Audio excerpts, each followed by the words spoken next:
In February 1959, 9 experienced hikers set off into the icy wilderness of the Ural Mountains in Soviet Russia. Their leader, Igor Dyatlov, promised an adventure of skill, courage, and endurance. None of them could have imagined that within weeks, their frozen bodies would be discovered in one of the most chilling unsolved mysteries of the 20th century. The group was strong and well-trained. Igor Dyatlov, a brilliant engineering student, Zenaida, lively and adventurous, Rustem, athletic and tough, Ludmila, cheerful and skilled, and 7 more, each prepared for the challenge. They were young, smart, and ambitious. Their spirits were high when they began the trek. They hiked deep into the snowy wilderness, pulling sleds through brutal winds. The conditions were harsh, but they kept diaries filled with optimism and jokes. They took photos, laughed, and recorded their journey. Their final camp was set on the slope of a mountain the locals called Koletsayakol, the Mountain of the Dead. Days later, when the group failed to return, families grew worried. A search team was sent. What rescuers found was horrifying. The hikers' tents slashed open from the inside. Their belongings, boots, coats, food, were left untouched, but the hikers were gone. First, they found footprints in the snow, barefoot, leading away from the tent. 2 bodies were discovered under a tree, just in their underwear. Their hands looked burned, like they'd been trying to start a fire. What a sight. Nearby, 3 more bodies lay scattered, frozen in desperate positions as though crawling back to the tent. Months later, the remaining 4 bodies were discovered in a ravine. These were different. Their injuries were catastrophic. 1 had a fractured skull. 2 had broken ribs so severe it was compared to a car crash. 1 woman's tongue was missing, and yet there were no external wounds, as if something had crushed them from within. Investigators were shocked to find traces of radiation on some of the hikers' clothes. How could radiation appear in the middle of the snowy wilderness? This detail fueled theories of secret Soviet weapons experiments. The Soviet report concluded that the hikers died from an unknown compelling force. No further details. The files were sealed. The families were left with questions that still echo today. Some claim an avalanche forced the hikers to flee in panic, explaining the cut tent and barefoot escape. But experts argue the slope was too shallow and no signs of an avalanche were found. Others believe the hikers accidentally entered a zone of secret military tests. Strange lights in the sky were reported that night. Could weapons testing have caused shockwaves, radiation, and deadly injuries?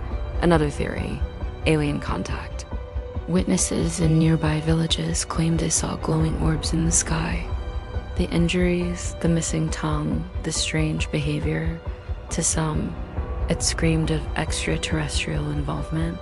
Some suggested the local Mansi tribe attacked the hikers for trespassing on sacred land, but investigators found no evidence of violence by others.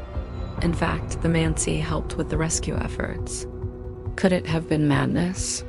Hypothermia can cause paradoxical undressing, removing clothes in the freezing cold.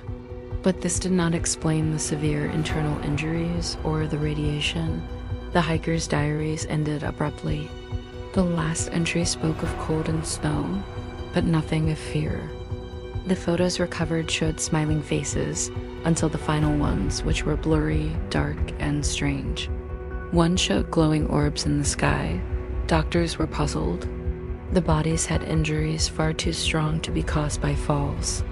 The missing tongue was especially chilling, yet there was no sign of struggle, no external bruises, as though crushed by an invisible force. The Soviet Union quickly closed the case.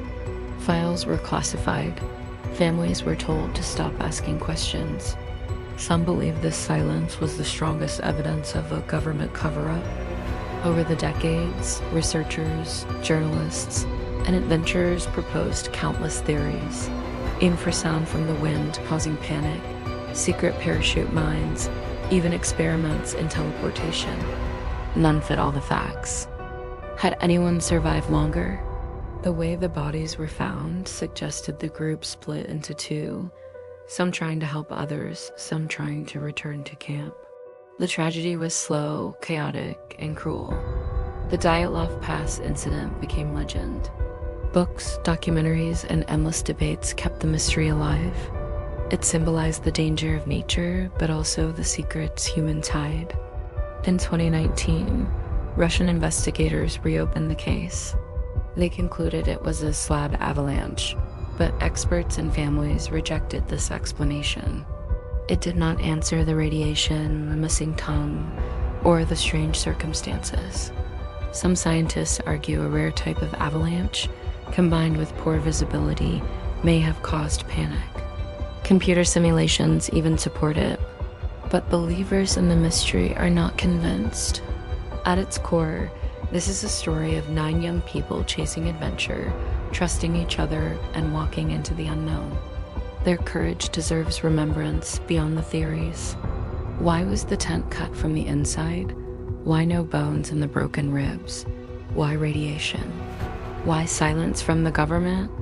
Every answer brings more questions. The locals named it long before the tragedy, Kalatsyakal, the Mountain of the Dead. Perhaps the name itself was a warning. Perhaps some places are meant to remain untouched. The Dyatlov Pass Incident remains one of the most haunting unsolved mysteries in modern history. An avalanche, a secret weapon, or something beyond our world, we may never know. But one thing is certain. On that frozen night in 1959, 9 hikers stepped into the unknown and never returned.